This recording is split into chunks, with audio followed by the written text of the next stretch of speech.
সারা কি fried rice? হ্যাঁ fried rice stone fried stone খাবেন? হ্যাঁ একটু দিয়ে দেন।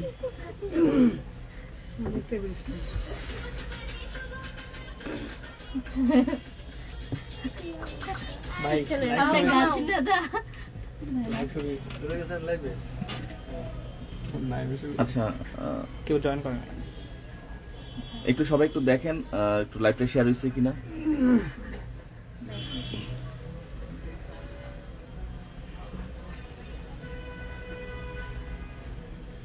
আমার সাউন্ডটা ঠিক মতো যাচ্ছে কিনা একটু দেখেন।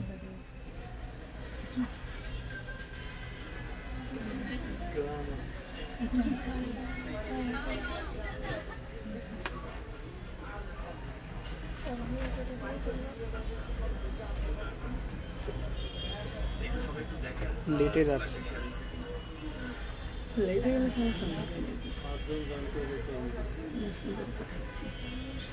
নয়জন। আজকে আমরা কিডনি পাথরের উপর আলোচনা করব। একটু সবাই যুক্ত হোক, তারপর আমরা ক্লাসটা শুরু করি। আর সাউন্ডটা যদি ক্লিয়ার শোনা যায় তাহলে একটু কমেন্টস করুন।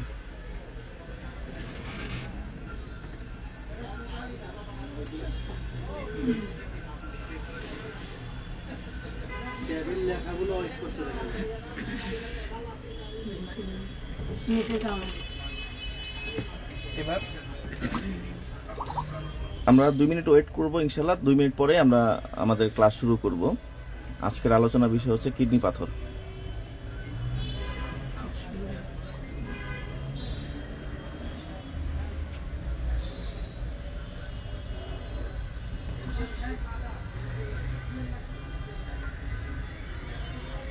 লিংকন বেরি পাঠিয়ে লিখতে কিসের ক্লাস?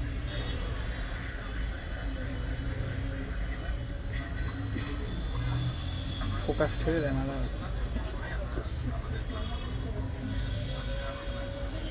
ক্লিয়ার আছে?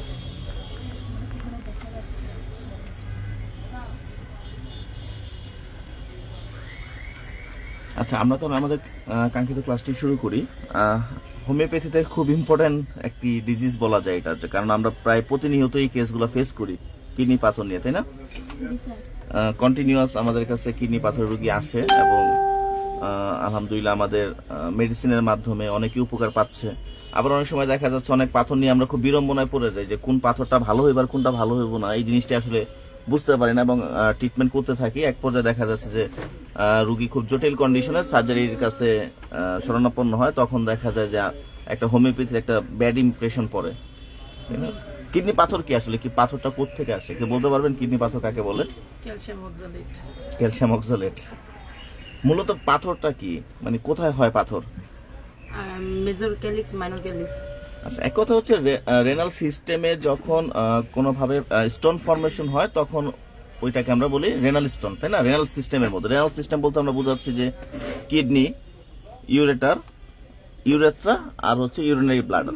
এক কথা হচ্ছে কিডনি নালী, মূত্রনালী এবং মূত্রথলি, এই জায়গাগুলোর মধ্যে যদি কোনোভাবে পাথর ফর্মেশন হয় তখন তাকে আমরা বলি কিডনি পাথর। ক্লিয়ার? এক কথায় মূলত হচ্ছে যে এই পাথরগুলো আমাদের যে অর্গানিক সল্ট, মানে আমাদের শরীরে কিন্তু মানে আমরা বলি যে খনিজ লবণ, ইনঅর্গানিক সল্ট আছে অনেক রকম। ইনঅর্গানিক সল্টগুলো, এই ইনঅর্গানিক সল্টগুলো কি হয়, বিভিন্নভাবে সলিড হয়, ক্রিস্টাল ফরমেট করে। ক্রিস্টাল মানে একটা দানাদার আকার ধারণ করে এবং দানাদার আকার ধারণ করে সে একটা আকৃতি পায় এবং সে একটা দিনে দিনে ধীর এবং সলিড রূপ ধারণ করে। ওই কন্ডিশনটাকে আমরা আসলে বলি পাথর। ঠিক আছে? এই পাথরটা বিভিন্ন রকম কেমিক্যাল প্রপার্টিজ থাকে। সব পাথর একরকম না। কিডনি পাথরের মধ্যে অনেকগুলো ক্লাসিফিকেশন আছে। হ্যাঁ, কিডনি পাথরের মধ্যে যদি আমরা যে ক্লাসিফিকেশন করি সেক্ষেত্রে আসলে কয়েক রকম পাথর আমরা পাই কিডনির মধ্যে। ঠিক আছে? তার মধ্যে অন্যতম হচ্ছে ক্যালসিয়াম অক্সালেট স্টোন। কি স্টোন? Calcium oxalate. মূলত এটাকে অক্সালেট স্টোন বলা হয়। আমরা যত কিডনি রোগী পাই পাথরের, যত কিডনি পাথর রোগী পাই তাদের প্রায় 60% রোগী থাকে ক্যালসিয়াম অক্সালেটের। হ্যাঁ, ক্যালসিয়াম অক্সালেট দিয়ে তৈরি। ক্যালসিয়াম অক্সালেটে যে পাথরগুলো হয় সে পাথরগুলো একটু ইরিগুলার শেপ থাকে, মানে শেপটা আসলে রেগুলার না। একটা পাথর যেমন হচ্ছে আমরা অনেক রাউন্ড সারফেস গুলো অনেক মানে মানে স্মুথ এরকম পাই, বাট যদি আমরা অক্সালেট যে স্টোন গুলো পাই সেই অক্সালেট স্টোনের সারফেস গুলো এত স্মুথ থাকে না, দেখা যাচ্ছে যে এটা একটু অ্যাব্রো থ্যাব্রো থাকে, একটু হর্নি টাইপের থাকে, মানে সুচালো কাটা কাটা আকৃতি এরকম থাকে, হ্যাঁ, ইরেগুলার শেপ থাকে, এবং এটা দেখতে অনেকটা ব্ল্যাক কালার অথবা ডার্ক ব্রাউন কালারের মতো থাকে, অনেকটা মানে বাদামি বর্ণের থাকে, একদম গাঢ় বাদামি বর্ণের, অথবা দেখা যাচ্ছে খুবই ব্ল্যাক মানে কালচে বর্ণের থাকে, কারণ এর সাথে আসলে প্রচুর পরিমাণে আরবিসি ব্রেকডাউন করে। তো আরবিসি ব্রেকডাউন হওয়ার কারণে কি হয় যে আপনার প্রচুর পরিমাণে একটা ব্ল্যাকিশ একটা শেড চলে আসে, এবং এর সাথে দেখা যাচ্ছে এটা পিকুলিয়ার কালার যদি আমরা বলি সেটা হচ্ছে ব্ল্যাক কালার অথবা ডার্ক ব্রাউন কালারের মতো দেখা যায়, ঠিক আছে। এটা দেখতে অনেক ধীর, অনেক শক্ত। নর্মালি যত পাথর হয়, রেনাল স্টোন যতগুলো হয় কিডনি স্টোনের মধ্যে সবচেয়ে শক্তই হয় ক্যালসিয়াম অক্সালেটের যে স্টোনটা থাকে, এটা খুবই হার্ড থাকে, হ্যাঁ, ক্যালসিয়াম অক্সালেট। এবং সবচেয়ে বড় কথা এটা রেডিও অপাকিউ। রেডিও অপাকিউ শব্দের অর্থ কি? যদি আপনি এক্স রে করেন রুগীকে, দেখা যাচ্ছে একটা কিডনি পাথরের পেইন নিয়ে আপনার কাছে আসছে, আপনি রোগীকে একটা এক্স রে করাইছেন, মানে কেইউবি রিজন, মানে কিডনি ইউরেটার ব্লাডার রিজন একটা এক্স রে করছেন, সেই এক্স রেতে খুব স্পষ্টভাবে এই পাথরটা দেখা যাবে। অক্সালেট স্টোন হলে এক্স রেতে খুব স্মুথলি দেখা যাবে, এটা মাথায় রাখবেন, হ্যাঁ, অক্সালেট স্টোন স্মুথলি দেখা যায়। সো ক্লিয়ার অক্সালেট স্টোনটা? অক্সালেট স্টোনটা কি? এটা হচ্ছে ক্যালসিয়াম অক্সালেট ডিপোজিট করবে, মানে জমতে থাকবে, জমে একটা ইরেগুলার শেপের একটা পাথর তৈরি করবে, যে পাথরটা দেখতে অনেকটা ইরেগুলার থাকে, স্মুথ না, এবং এটা খুবই শক্ত। কালার হিসাবে এটা ব্ল্যাক কালার থাকে এবং অনেকটা ডার্ক ব্রাউন কালারের মতো দেখা যায়। এটা খুবই হার্ড, ঠিক আছে। পাশাপাশি হচ্ছে এটা রেডিও অপাকিউ, মানে রেডিওতে আপনি এক্স রে করলে এটা খুব ইজিলি দেখতে পাবেন।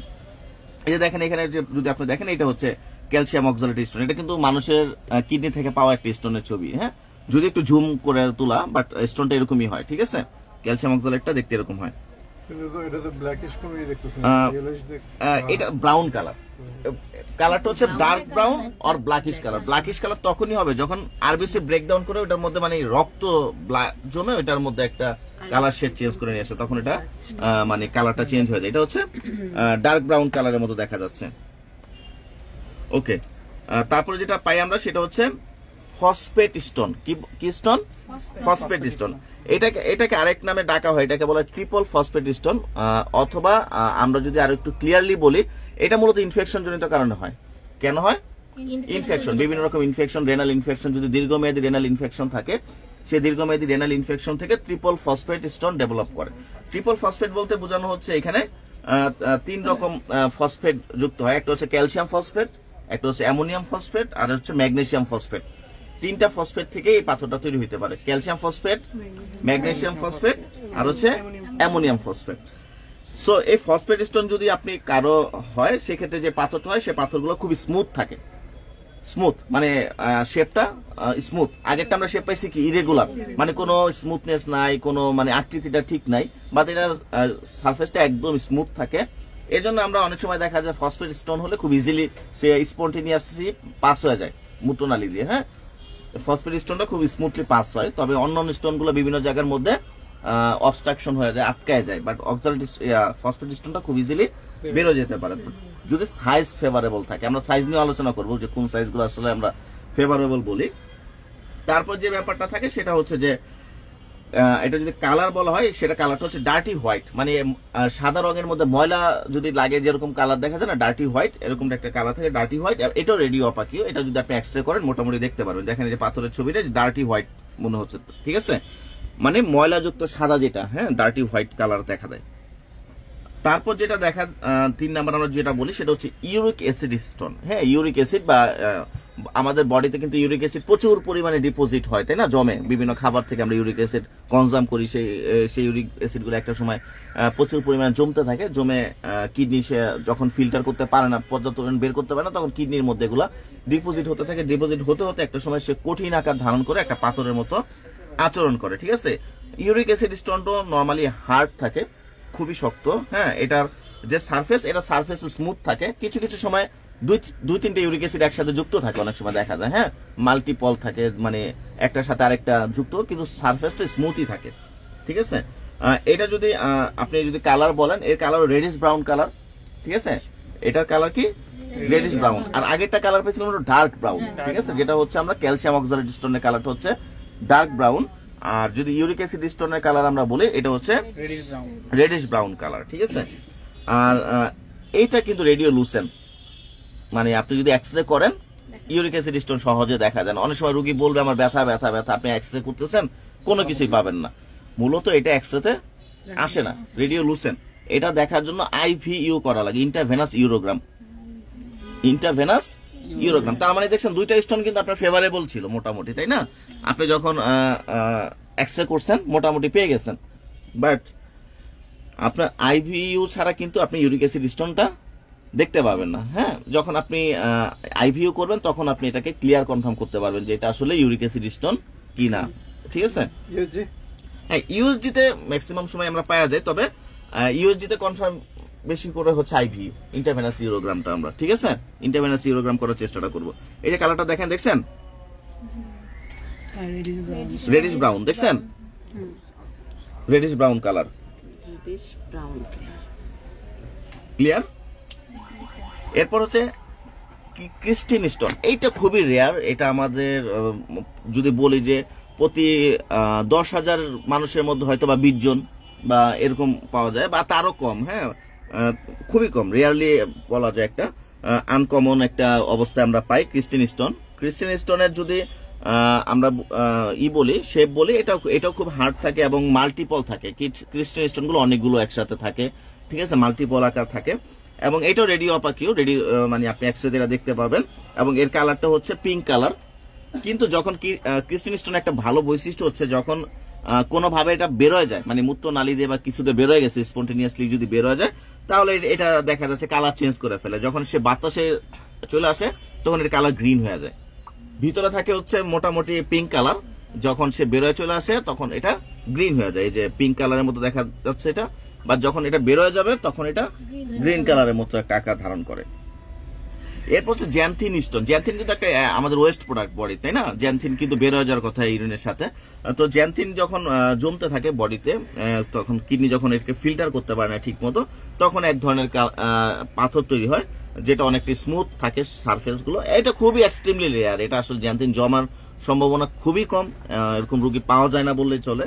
এবং এই যদি পাথর সেক্ষেত্রে হয় জ্যান্থিন জমে, সেই জ্যান্থিনের কালারটা হয় রেড কালার বা ব্রিক রেড কালার। হ্যাঁ, ইটের মতো লাল, দেখছেন এটা ব্রিক রেড কালার, মানে ইটের টুকরার মতো দেখা যেতেছে না, দেখে মনে হচ্ছে ইটের টুকরা, তাই না? তো মোটামুটি আমরা এই 5 ধরনের স্টোনের ক্যারেক্টার পাই আমরা, ঠিক আছে। আমরা যদি আরেকবার বলি সেক্ষেত্রে হচ্ছে প্রথমে যেটা পাচ্ছে অক্সালেট স্টোন, যেটা ক্যালসিয়াম অক্সালেট ডিপোজিট করে হচ্ছে। তারপর হচ্ছে ফসফেট স্টোন, যেটা ট্রিপল ফসফেট জমে হচ্ছে ক্যালসিয়াম ফসফেট, অ্যামোনিয়াম ফসফেট আর হচ্ছে ম্যাগনেসিয়াম ফসফেট। এছাড়া ইউরিক অ্যাসিড ডিপোজিট করে হয়, ঠিক আছে, ইউরেট স্টোন বলি আমরা, বা ইউরেট ক্যালকুলাই বলা হয়। এছাড়া হচ্ছে ক্রিস্টিন স্টোন, যেটা ক্রিস্টিন ফর্মেশন করে হচ্ছে, আর জ্যান্থিন স্টোন। এই 5টার নাম আপনারা মনে রাখবেন। শুধুমাত্র এর মধ্যে 4টাই আপনি রেডিও অপাক, একটা শুধুমাত্র রেডিওলুসেন্ট, সেটা হচ্ছে ইউরিক অ্যাসিড স্টোন। হ্যাঁ, ইউরিক অ্যাসিড স্টোনটা রেডিওলুসেন্ট, সেই জন্য আমাদের আইভিইউ করা লাগে, ইন্টারভেনাস ইউরোগ্রামটা করা লাগে। জ্যান্থিন স্টোনের স্পেয়ারটা কেমন হবে, কি শেপটা কেমন হবে? শেপটা স্মুথ এন্ড রাউন্ডেড, স্মুথ, হ্যাঁ স্মুথ থাকবে এন্ড রাউন্ডেড থাকবে। হ্যাঁ, শুধু ক্যালসিয়াম কোনটা ইরেগুলার অক্সালেট, যেটা স্টোন ওটা ক্যালসিয়াম অক্সালেট ইরেগুলার শেপ থাকে বেশি। হ্যাঁ, সবচেয়ে বেশি ইরেগুলার শেপই থাকে ক্যালসিয়াম অক্সালেট, এবং এটা খুব পেইনফুল থাকে। তবে সবচেয়ে বেশিও হয় এটা। হ্যাঁ, প্রায় 60%ই আমরা ক্যালসিয়াম অক্সালেটের পেশেন্টই পাই যাদের কিডনিতে স্টোন থাকে, ম্যাক্সিমাম ক্যালসিয়াম অক্সালেট। এবং তারপরে ট্রিপল ফসফেট, যেটা আমরা বলি যে ফসফেট স্টোন, তারপরে এইটাই বেশি পাওয়া যায়। হ্যাঁ, প্রায় 33% এর উপর এটা পাওয়া যায়।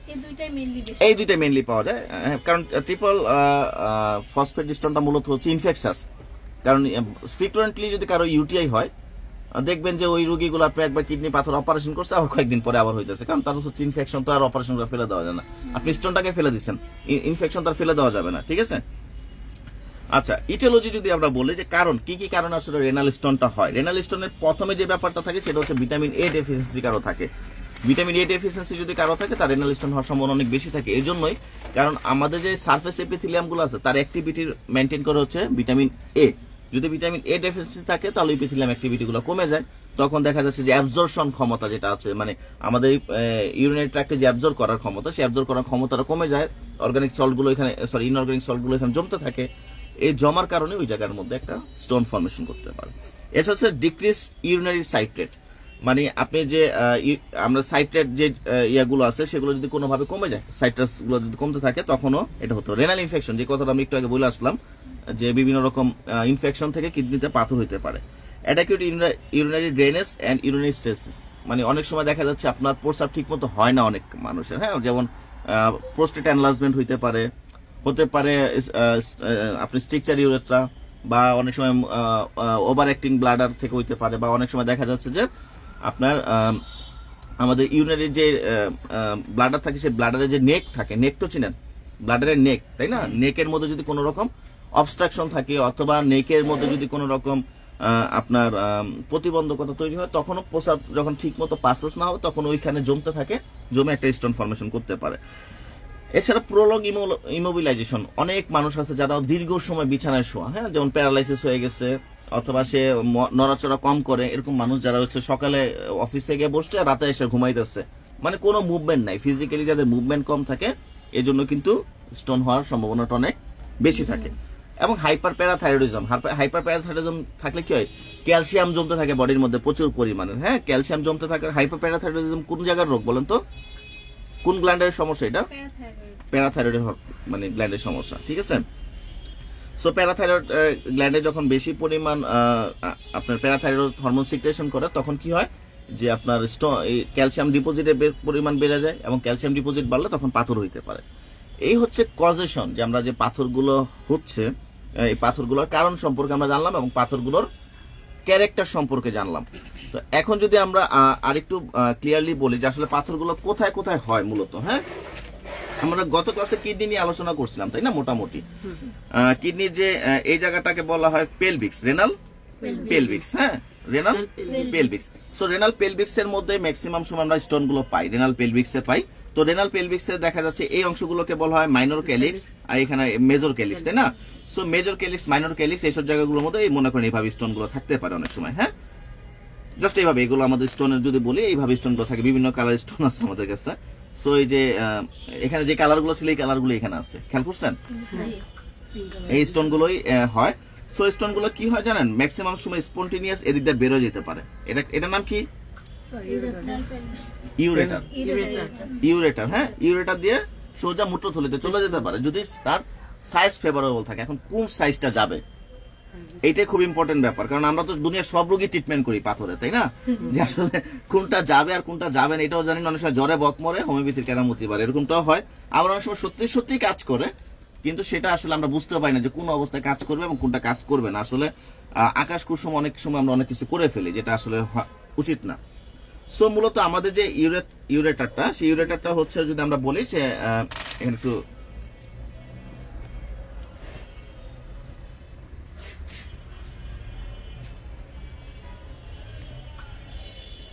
এই তো কিডনি আর ইউরেটার, হ্যাঁ।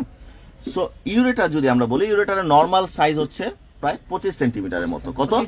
25 সেন্টিমিটার। একটা 25 সেন্টিমিটারের টিউব, যে টিউবটা কিডনি থেকে শুরু হয়েছে শেষ হয়েছে গিয়ে মূত্রথলিতে, ঠিক আছে, ইউরিনারি ব্লাডারে গিয়ে শেষ হয়েছে। এখন এটা তিনটা পার্ট আছে। তিনটা পার্ট যদি বলা হয়, প্রথম যে পার্টটা এটাকে আমরা বলি অ্যাবডোমিনাল পার্ট, তারপরে যে অংশটা আছে সেটাকে বলা হয় পেলভিক পার্ট, তারপরে যে অংশটুকু থাকে এটাকে বলা হয় ভেসিকুলার পার্ট অথবা ব্লাডার পার্ট, হ্যাঁ। সো এই অংশটা প্রায় 25 সেন্টিমিটারের মতো লম্বা। কতটুকু? 25 সেন্টিমিটার। এখন এই 25 সেন্টিমিটার পথটা কিন্তু সব জায়গায় সমান ওয়াইড না, মানে এই যে আপনি যে ভিতরে যে ক্যানেলের যে ডায়ামিটার বলি আমরা, ভিতরে ডায়ামিটারটা সব জায়গায় সমান না। কোন জায়গায় দেখা যাচ্ছে 4 মিলিমিটার, কোন জায়গায় 8 মিলিমিটার, কোন জায়গায় 7 মিলিমিটার। এভারেজলি বলা হয় 5 মিলিমিটার, মানে 5 মিলিমিটারের মতো এভারেজ ডায়ামিটার, অনলি 5 মিলিমিটার, ঠিক আছে। তাহলে এখন কথা হইলো যে কত মিলিমিটার পর্যন্ত আমাদের স্টোনটা বেরোইতে পারে এই জায়গাটা দিয়ে, হ্যাঁ। নর্মালি ইউরেটার যেহেতু একটা ফাইব্রোমাস্কুলার টিউব, যেহেতু এটার মধ্যে ফাইবারও আছে এবং মাসেলও আছে, সেজন্য তার একটু এক্সপান্সিবিলিটি আছে, মানে সে একটু ইলাস্টিসিটি আছে, সে একটু বড় হইতে পারে। সো বড় হয়ে সে নর্মালি যেটা করতে পারে, স্পন্টেনিয়াসলি সে আপনার 7 মিলিমিটার পাথর পর্যন্ত সে স্পন্টেনিয়াস বের করতে পারে। কত মিলিমিটার? 7 মিলিমিটার। তার লেন্থ কিন্তু সর্বোচ্চ 5 মিলিমিটার পর্যন্ত আমরা বলি, তাই না, যে ডায়ামিটার যদি বলি, তাহলে কি সে 7 মিটার স্টোনকে সে পাস করতে পারে। 7 মিলিমিটার সাইজে যদি পাথর পাই সেটাকে সে পাস করতে পারে। এর বড় হলে সে অবস্ট্রাক্টেড করে, আটকায় যায়, আটকায় যায় এবং তখন সে কি করে ইউরিনের প্রেসারে আস্তে আস্তে নিচে নামতে পারে। সেক্ষেত্রে সেটা 10 মিলিমিটার অথবা 11 মিলিমিটারের মতো স্টোনকে সে অবস্ট্রাক্টেড অবস্থায় নিচে নামাইতে পারে ধাক্কাইতে ধাক্কাইতে। তার চেয়ে বড় হইলে সে আটকায় যাবেই এবং সেটা কোনোভাবেই বেরোবে না। বুঝা গেছে?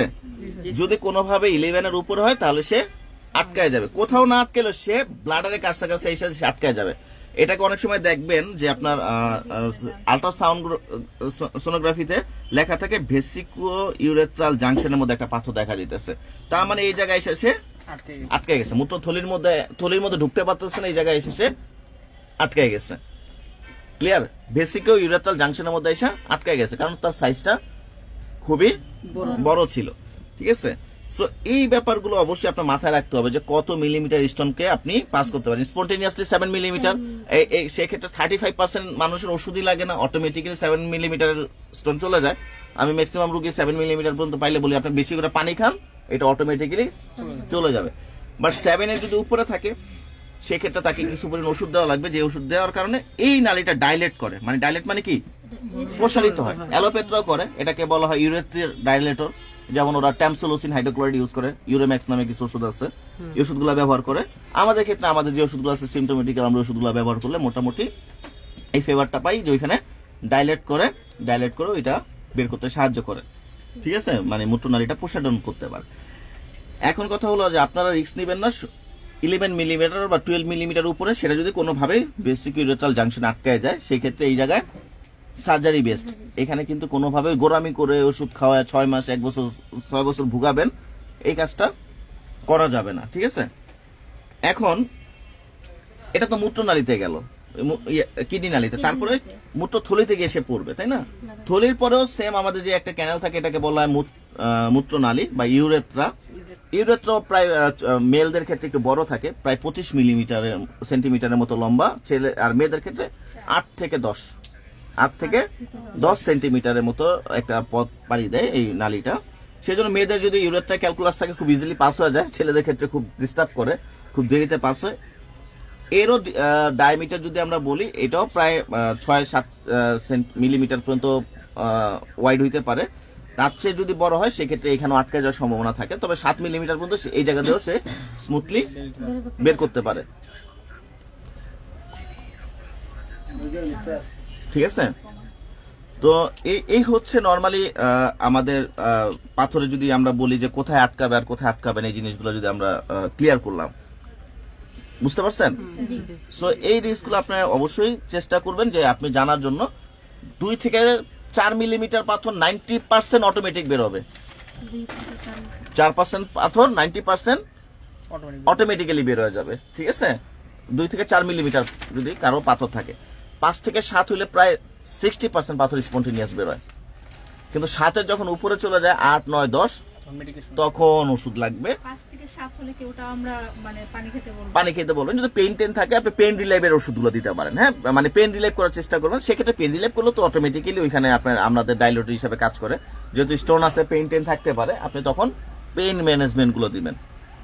বুঝতে পারছেন? মূলত পাথরগুলো কোন কোন লোকেশনে হয়? পাথরগুলো ম্যাক্সিমামে দেখা যায় যে সবচেয়ে বেশি আপনি পাবেন কিডনির আপনার পেলভিক্স এর মধ্যে পাবেন।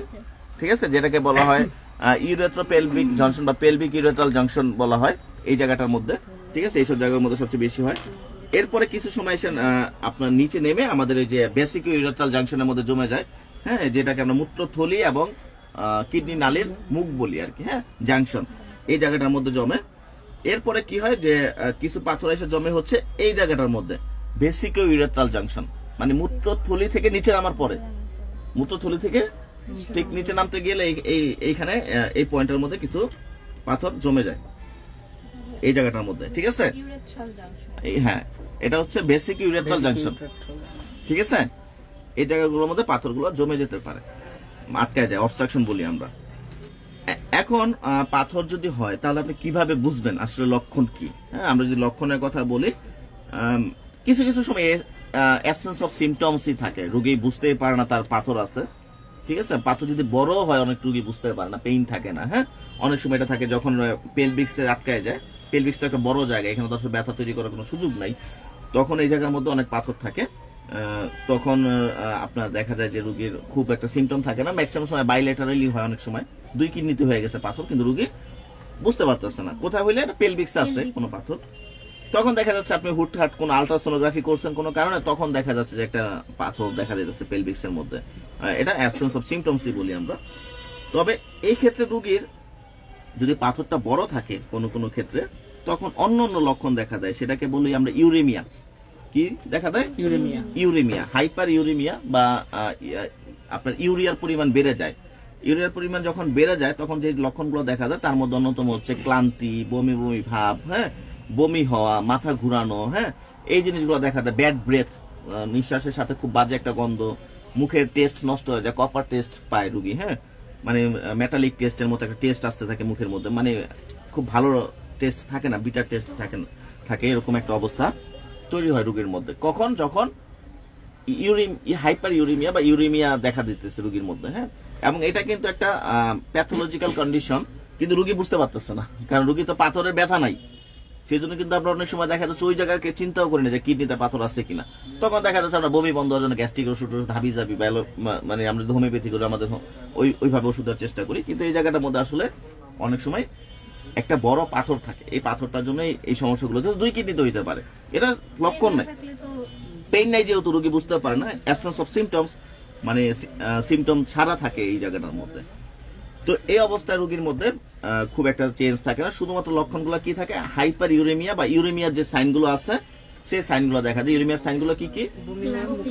বমি ভাব, বমি হওয়া, মাথা ঘুরানো, ভাটাইগো দেখা দেয়, উইকনেস থাকে, ফেটিক মানে ক্লান্তি থাকে, মুখের মধ্যে টেস্ট চেঞ্জ হয়ে যায়, কপার টেস্ট, এটা কিন্তু সিরিয়াস কন্ডিশন একটা, হ্যাঁ, কপার টেস্ট বা মেটালিক টেস্ট ইন মাউথ থাকে। তারপর হচ্ছে আপনার পেশেন্টের আপনার ব্যাড ব্রেথ, মানে মুখের মধ্যে যে গন্ধটা থাকে সেই গন্ধটা দেখা যাচ্ছে ইউরিন টাইপের একটা গন্ধ, যেহেতু হ্যাঁ, মানে এরকম একটা ব্রেথ, ইউরেট একটা ব্রেথের গন্ধ থাকে। এই হলো আপনার যদি সিমটম না থাকে। এখন যদি সিমটম থাকে তাহলে কি করবেন? সিমটম কেমন থাকে? সিমটম গুলো থাকে সিভিয়ার পেইন হইতে পারে রেনাল অ্যাঙ্গেলের মধ্যে, মানে কিডনি যে জায়গা, এই জায়গার মধ্যে ব্যথা, অথবা লোয়ার অ্যাবডোমেন অথবা ইউরেথ্রা, যে কোনো জায়গার মধ্যে সিভিয়ার পেইন থাকতে পারে, এবং পেইন সাথে ফিভার থাকতে পারে, বমি ভাব আসতে পারে, বা বমিও হইতে পারে। কিডনি রেনাল স্টোনের পেইনে বমিও হয় অনেক সময়, সিভিয়ার যদি হয়, হ্যাঁ, সিভিয়ার এটাকে বমি হইতে পারে। এই হচ্ছে মোটামুটি সিমটম। আসলে সিমটম যে অনেক বেশি পাবেন এরকম কিছু না, রেনাল স্টোনের সিমটম 2-4টা লক্ষণ দেখে বোঝা যায় যে আসলে রেনাল স্টোন কিনা। এরপর আপনি ডায়াগনোসিস করবেন, ইনভেস্টিগেশন যেটাকে আমরা বলি, হ্যাঁ। ইনভেস্টিগেশন হিসেবে যেটা করতে পারেন সেটা হচ্ছে যে আপনি এক্সরে করতে পারেন। এক্সরে কি? কেইউবি রিজন। এরপরে ইউএসজি করতে পারেন, কেইউবি। এছাড়া যেটা করতে পারেন আইভিইউ, ইন্টারভেনাস ইউরোগ্রাম। এছাড়া সিটি অ্যাবডোমেন অর পেলভিক, যে জায়গা আপনার দরকার পড়ে, বা এমআরআই। সিটি অ্যাবডোমেন কোন ক্ষেত্রে করা প্রয়োজন? আপনি যদি অ্যাডভান্স লেভেল করতে চান যে আসলে আরো কোন স্টোন আছে কিনা, ছোট ছোট অনেক সূক্ষ্ম স্টোন যেগুলো রেডিও লুসেন্ট দেখা যাচ্ছে এরকম কিছু আছে কিনা, তখন আপনি সিটিটা ট্রাই করতে পারেন, সিটি এমআরআই। রেডিও লুসেন্টে কি সিটি অ্যাবডোমেনে হলে আসবে? মানে এটা এক্সরেতে আসবে না, কিন্তু সিটি অ্যাবডোমেন। আইভিইউ সবচেয়ে বেস্ট টেস্ট, ইন্টারভেনাস ইউরোগ্রামটা, ঠিক আছে। আইভিইউ প্রসিডিউরটা, হ্যাঁ, আইভিইউ প্রসিডিউর হচ্ছে আপনার দেওয়া হয়, দেওয়া হয়, ডাই দিয়ে তারপরে টেস্টটা করা হয়। ডাই কি পুশ করা হয়? ইউএসআর দিয়ে পুশ করার পর কি এক্সরে নিবে? এক্সরে, আলট্রা না, এক্সরে, এক্সরেটা ক্লিয়ার। আচ্ছা, ট্রিটমেন্ট আমরা হোমিওপ্যাথিতে আসলে আমাদের সিমটোমেটিক্যালি চমৎকার মেডিসিন আছে, হ্যাঁ, বারবারিস, সারসাপিলার, লাইকোপোডিয়াম, হ্যাঁ, টেরিবেন্থিনাম, অনেক ওষুধ আছে। আমরা যে লক্ষণে আসে আসলে হোমিওপ্যাথি তো দুই এক কথায় বলেই করা যায় না, তবে আমাদের চমৎকার মেডিসিন আছে যেগুলো ইউরিনারি ট্র্যাক্টকে ডাইলেট করতে পারে, প্লাস পাথরকে স্মুথলি বের করতে পারে। তবে সেক্ষেত্রে অবশ্যই চিন্তা করবেন সাইজটা যেন 11 মিলিমিটার আশেপাশে হয়। এর উপরে যদি হয় সেক্ষেত্রে যদি ফেভারেবল পান আগে কিডনির মধ্যে থাকলে সেক্ষেত্রে, মানে যদি পেলভিক্সে থাকে সেক্ষেত্রে আপনার ট্রিটমেন্টটা ট্রাই করবেন। মূত্রনালীতে চলে আসে অবস্ট্রাকশন, এবং দীর্ঘমেয়াদী থাকলে কিন্তু বিপদ আছে, হ্যাঁ, দীর্ঘমেয়াদী থাকলে ওইটাকে না ধরাই ভালো। আর এছাড়া আপনারা যখন কিডনি পাথরের ট্রিটমেন্ট করবেন অবশ্যই ক্রিয়েটিনিন লেভেল দেখবেন বারবার, কারণ কিডনি পাথর যখন মূত্রনালীতে থাকে সেটা জমে গিয়ে অবস্ট্রাকশন করে কিডনিকে ফেল করতে পারে। সেজন্য আপনারা কিছুদিন পর পর ক্রিয়েটিনিন করে করে দেখবেন তার কিডনি ফাংশনাল আছে কিনা, হ্যাঁ, কিডনির যে নর্মাল কার্যকলাপ সেটা ঠিক আছে কিনা, হ্যাঁ, এই জিনিসগুলো অবশ্যই দেখার চেষ্টা করবেন। এখন আসছি কিছু পরিমাণ মজার থিওরি নিয়ে, যে আপনার আমরা যখন ট্রিটমেন্ট করি অনেক ডাক্তার রোগীকে বুঝায়, যেমন মনে করেন একটা রোগীর মাল্টিপল স্টোন আছে, 2-3টে স্টোন আছে, থাকতেই পারে, ম্যাক্সিমামই থাকে 2-3টে স্টোন। তো এই যে একটা স্টোন, এইখানে একটা স্টোন, ঠিক আছে, মনে করেন 2টা স্টোন এইভাবে আছে, তখন সোনোগ্রাফি রিপোর্টে কি করে, 2টা স্টোনকে সেম লেন্থে মাপা হয়, মানে 2টাকে একটা কাউন্ট করে মাপা হয়। মনে করেন 2টাকে মাপলো, ওরা পাইছে মনে করেন 16 মিলিমিটার, ঠিক আছে। এখন কোনো কারণে 1-2 মাস আপনি ওষুধ খাওয়াইছেন, খাওয়ানোর পরে এই পাথরটা সরে এই জায়গায় চলে আসছে, ঠিক আছে, তখন এটা সাইজ হয়ে গেছে মনে করেন 8 মিলিমিটার, এটা সাইজ হয়ে গেছে 7 মিলিমিটার। অনেক সময় সোনোলজিস্টরা লেখে লার্জেস্ট ওয়ানের সাইজ লেখে, তো এটা 8 এটা 7 যেহেতু লেখছে লার্জেস্ট ওয়ান ইজ 7 মিলিমিটার। তখন ওই ডাক্তার কি করে, যে রুগীকে বুঝায়, দেখেন আপনার পাথর ছিল 16 মিলিমিটার, এখন কিন্তু এটা 7 মিলিমিটার হয়ে গেছে। হ্যাঁ, মানে কি এটা চেপে গেছে, চাইপা লেন্থ চেঞ্জ করছে, মানে অবস্থান পরিবর্তন করছে। যে জায়গায় তারা একটা সময় কম্বাইন ছিল, এখন কম্বাইন থেকে একটু সরে গেছে। আগের বার যখন লেন্থ মাপছে তখন 2টা একসাথে মাপছে, এখন যেহেতু লেন্থ সরে গেছে, এখন দেখা যাচ্ছে মাপছে আলাদা আলাদা। এখন সোনোলজিস্ট চিন্তা করছে লার্জেস্ট ওয়ানের সাইজটা আমি লিখে দিই, আর সামনে একটা মাল্টিপল শব্দ যুক্ত করে দিই, দেখছে multiple stone, largest one is 8 millimetre. তখন চিন্তা করছে আগের রিপোর্টে পাইছি আমি 16, এখন 8, অর্ধেক, 1 মাস অর্ধেক। Magic homeopathy, this is not magic, এটা আসলে অবস্থা পরিবর্তন করছে। এই জায়গায় ছিল ক্রিস্টাল ফরম্যাটে, সে কোনোভাবে সরে এই জায়গায় আসছে। হ্যাঁ, যদি সরে যায় সেক্ষেত্রে একটা ফেভার পাবো আমরা পরে, যে এই নালীতে হয়তো ইজিলি পাস করতে পারে আমাদের, তাই না? কিন্তু তাই মানে এই না যে তার পাথর অর্ধেক হয়ে গেছে। এটা কি সম্ভব, পাথর ভাঙা অর্ধেক হওয়া, বড় একটা পাথর? না, আসলে রিঅবজর্ভ হইতে পারে কিছু সময়, যে আপনি যদি ফাংশনাল থাকে কিডনি, যে সল্ট গুলো আছে সেই সল্ট গুলোকে রিঅবজর্ভ করতে পারে কিছুটা, তবে সবসময় এটা করতে পারে না। হ্যাঁ, এটা খুব রিয়ারলি হয়, ভাঙা সম্ভব না। মানে এই ক্ষেত্রে আপনার অ্যালোপ্যাথি একটা অপারেশন আছে, সেটাকে বলা হয় এক্সট্রা কার্পাসকুলার লিথোট্রিপসি সার্জারি নামে, একটা লিথোট্রিপসি নামক একটা অপারেশন করে, ঠিক আছে, এক্সট্রা কার্পাসকুলার ইসিএস মনে হয়, শক ওয়েভ লিথোট্রিপসি, এটার নাম হচ্ছে ECSWL, একটা অপারেশনের নাম। হ্যাঁ, এই অপারেশনটা করে মোটামুটি পাথরকে ফ্রেকশন করা হয়, ভেঙে ফেলা হয়, উপর থেকে একটা লেজার ফালানো হয়, রোগীর কোনো পেট কাটা হয় না, কিছুই করা হয় না, ওই লেজারটা ফেলে রোগীর যে পাথরগুলো থাকে এটাকে ক্রাশ করা হয়। হ্যাঁ, extra corporal shock wave lithotripsy পুরো নাম সম্ভবত এরকমই। হ্যাঁ, extra corporal shock wave lithotripsy একটা অপারেশন, এটা এই অপারেশন করে একমাত্র ক্রাশ করে ওরা। হ্যাঁ, এছাড়া তখন প্রস্রাবের সাথে এটা বের হয়ে যায়, ঠিক আছে, যেহেতু আমরা স্পন্টেনিয়াস 3 মিলিমিটার স্পন্টেনিয়াসলি বের হবে। এই হচ্ছে অবস্থা। এখন অনেক সময় আমরা পাথরের রোগী ট্রিটমেন্ট করার সময় কিন্তু আসলে আমরা ঠিকমতো ইনস্ট্রাকশন দিই না কি করবে কি করবে না। হ্যাঁ, রোগীকে যদি কোনোভাবে পাথর আপনার ফেভারেবল থাকে, রোগীকে প্রচুর পরিমাণের ফ্লুইডের অ্যাডভাইস করবেন, যে পানি খাবেন এবং মুভমেন্ট করবেন। পানি খায় মুভমেন্ট করলে তখন কি হয়, পানির যে প্রেশার হাইড্রো প্রেশারে তখন সে নিচের দিকে নামতে পারে, পাথরটা নিচের দিকে নেমে যায়। খাবার দাবার অনেক সময় যেটা হয় যে আমরা প্রচুর পরিমাণ অক্সালেট যুক্ত খাবার খাই। হ্যাঁ, যেমন অনেক শাকে প্রচুর পরিমাণ অক্সালেট থাকে। হ্যাঁ, শাক, বিশেষ করে পালং শাক। হ্যাঁ, এই খাবারগুলো অবশ্যই রেস্ট্রিকশনে চলে যাবে রোগী। এছাড়া যারা হচ্ছে প্রচুর পরিমাণে ক্যালসিয়াম খাচ্ছে, এরকম রোগী মানে রেগুলার ক্যালসিয়াম ট্যাবলেট খায়, তাদেরকে ক্যালসিয়াম রেগুলার খাওয়া যাবে না। এই জিনিসগুলো তাদেরকে অবশ্যই রেস্ট্রিকশনে থাকবে। ক্লিয়ার? আর কোনো প্রশ্ন আছে কিডনি পাথর নিয়ে? এই দুইটা যখন একসাথে ওরা মেজারমেন্ট করলো, তখন আমি তো দেখতেছি যে 16 মিলিমিটার। হ্যাঁ, তখন কি আমি ছেড়ে দিব? তাহলে পেলভিক্স থাকা পর্যন্ত আপনি একটু চেষ্টা করবেন, যেহেতু পেলভিক্স আছে।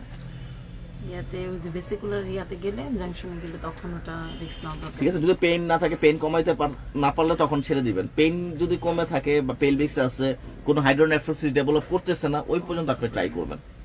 হ্যাঁ, হাইড্রোনেফ্রোসিস একটা ওয়ার্নিং সাইন কিডনি ড্যামেজের জন্য। হ্যাঁ, হাইড্রোনেফ্রোসিস মানে তো বুঝেন, মানে পানি জমে কিডনি বড় হয়ে যেতেছে। হ্যাঁ, কিডনি নর্মাল সাইজ যেটা আমরা বলি যে 10 সেন্টিমিটারের মতো, যদি কোনো কারণে 11 বা 11.5 সেন্টিমিটার আপনি পান, মানে কিডনি বড় হয়ে যেতেছে, পানি জমে, তখন ছেড়ে দিয়ে, ঠিক আছে। কিন্তু তার আগে যদি পেলভিক্স পর্যন্ত পান, আপনি ট্রাই করতে পারেন, কারণ অনেক সময় ক্রিস্টাল ফর্মেটে থাকে, ছেড়ে দিয়ে আলাদা আলাদা হয়ে তখন বেরোতে পারবে। কিডনি স্টোন উইথ হাইড্রোনেফ্রোসিস এরকম তো কিডনি অ্যাভেলেবেল, মানে এটা কি সেক্ষেত্রে আমরা কি করব? ছেড়ে দিব। যদি দেখা যাচ্ছে যে আপনি উইথিন শর্ট পিরিয়ডে একটা অ্যাটেম্প নিতে পারেন, কিন্তু এটা লং পিরিয়ডে অ্যাটেম্প নেওয়া যাবে না। 6 মাস, 1 বছর, 2 বছর ওষুধ খাওয়ানো, এরকম অ্যাটেম্প করা যাবেই না। হাইড্রোনেফ্রোসিস ওষুধ নাই। হাইড্রোনেফ্রোসিস তো কজেশন কেন হইতেছে, কজটা হচ্ছে অবস্ট্রাকশন। তোমার এই কিডনির মধ্যে ইউরিন ফর্মেশন হইতেছে, ইউরিনটা বের হইতে পারতেছে না, এই বের হইতে পারতেছে না বিধাতে এটা জমে যাইতেছে, বড় হইতেছে। এটাকে তুমি ক্যানেল ফ্রি করে দাও, তাহলে হয়ে যাবে। এখন কিডনি অপারেশনের সময় অনেক সময় যে ব্যাপার বিড়ম্বনাগুলো ঘটে, যে রোগী 2 সাইডে কিডনি যদি থাকে, ঠিক আছে, 2 সাইডে যদি কিডনি থাকে, তাহলে যে কিডনিটা বেশি অ্যাক্টিভ ওকে আগে অপারেশন করতে হবে। মানে যে বেশি অসুস্থ তাকে না, যে অ্যাক্টিভ বেশি তাকে অপারেশন করতে হবে। কারণ অ্যাক্টিভকে অপারেশনটা ছেড়ে দিলে সে উইদিন শর্ট টাইমের মধ্যে সে ফাংশনে ফিরে যেতে পারবে, ঠিক আছে। আর যে অসুস্থ তাকে যদি অপারেশন করেন, তখন দেখা যাচ্ছে সুস্থটা বেশি লোড নিয়ে আরো অসুস্থ হয়ে পড়বে, ঠিক আছে। এই জিনিসগুলো খুব ইম্পর্টেন্ট। পাশাপাশি হচ্ছে যে যদি বেশি কষ্ট দেয়, তখন যে কষ্টের সাইডটাকে আগে কাটতে হবে। যদি বেশি যে সাইডে কষ্ট দিবে আপনাকে, ব্যথা বেশি, ব্যথা বেশি, সো আপনি সার্জারিতে রেফার করতেই পারেন দরকার পড়লে। সবসময় তো আমরা করবো না, আমাদের তো অনেকগুলো অপশন আছে, আমরা চেষ্টা করতে পারবো। তবে এমন চেষ্টা করবেন না যেন রোগীর 12টা বাজে তারপর সার্জারি কাছে যায়। ক্লিয়ার? জি স্যার। কোনো প্রশ্ন আছে কিডনি পাথর নিয়ে? পাথর সাথে বড় হয়ে যায়, প্রশ্ন আছে? ঠিক আছে তাহলে। হ্যাঁ, লাইভে কেউ কোশ্চেন করবে নাকি? ও লাইভে থেকে কেউ কোশ্চেন করবে? যদি কারো হ্যাঁ, লাইভে কারো প্রশ্ন থাকলে করতে পারে।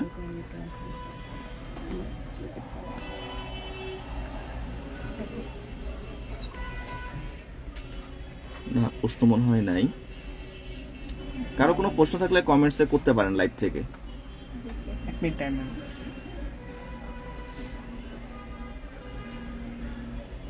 ওয়ালাইকুম আসসালাম। হ্যাঁ হ্যাঁ, সাউন্ড দিলে তো। হ্যালো, হ্যাঁ